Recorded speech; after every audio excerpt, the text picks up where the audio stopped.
আচ্ছা আমরা একটা আইসক্রিম দুজনে খাই কেন? আমার দাদি বলতো দুজন দুজনের রেটে হলে নাকি ভালোবাসা বাড়ে, তাই।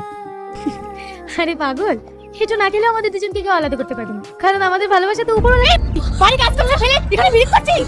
ছেড়ে দাও মা, আমার লাগছে আমার, ছেড়ে দাও ছেড়ে দাও। ছেড়ে দেবো না, যতই বাড়ি আসতে কমালে কষ্ট আছে। আরে আরে ছেড়ে দে, ছেড়ে দে, ও লাগছে তো। এই ছোড়া, তুই বেশি ফটোফটো করবি নি, বেশি কথা বলে না জোরে খোলে মুখে মারবো। আয় আমার লাগছে মা, আমি খাওয়া দাওয়া তো হলো, তাহলে এবার মেয়েকে ডাকি। না না, মেয়ে ডাকতে হবে না, মেয়ে আমার আগে দেখি পছন্দ, আপনাদের কোনো আপত্তি নাই তো? না না বাবা, আপত্তি থাকবে কেন? এই তো আমাদের সৌভাগ্য, তোমার মতো ছেলে আমার জামাই হবে, এর থেকে আনন্দের কিছু হতে পারে?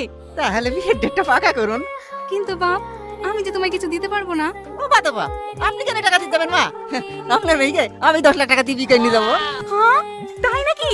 শুধু তাই না, আমার সোনা দোকান আছে, মনের মতন ভালো ভালো গয়না পড়তে পাবেন। আমি সবই জানি ভাই, এর জন্যই তো এই ছেলের সাথে মেয়ের বিয়ে দিতে চাই। তুমি চাইলে তো হবে না, এই বুড়ো লোক কেমনি করবো না। এই বুড়ি চুপ কর, ওর কথা কিছু মনে করো না বাপ, ছেলে মানুষ তো। ওর কথা কি মনে করবো, যা বলে বলুক, আমার বিটা হলেই হইল। এই বুড়ো কুশনি, তুই আমাকে বিয়ে করবি? তার বাড়ি থেকে তাহলে ঘাট ধাক্কা দিয়ে বাড়ি থেকে বের করে দেবো। কি তুই সমানীয় ব্যক্তিকে হাত ধাক্কা দিয়ে বের করে দেবে বলছিস? ওকে আজ আমি মেরেই ফেলবো। এই এই ছাড় বলছি, ছাড়, আমার হাত ভেঙে দিল। এই ছাড় বলছি, ছাড়। আর একবার যদি সামনের গায়ে হাত তোলেন না, তাহলে আমি আপনার হাত ভেঙে দেবো। তোর সাহস তো মন্দ না, আমার মেয়েকে আমি মারবো, তাতে তোর কি? কারণ আমি সালমাকে ভালোবাসি। রে আমার ভালোবাসা, তুই ভালোবাসা বুঝিনি, নাম ছাড়া আর কিছুই নাই। আপনি যেরকম ভাবছেন ওরকম ভালোবাসা আমাদের না, আমি সালমাকে বিয়ে করতে চাই। কবে বিয়ে করবি না করবি, তাহলে কি আমার মেয়েকে ঘরে বসে রাখবো নাকি? তোর পাত্র আসছে, আমি বিয়ে দিয়ে দেবো।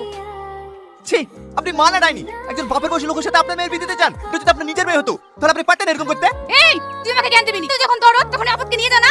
আপনার কাছে আপদ হতে পারে, আমার কাছে না। আমি আপনাকে কথা দিলাম, এক সপ্তাহের মধ্যে বিয়ে করে নিয়ে যাও।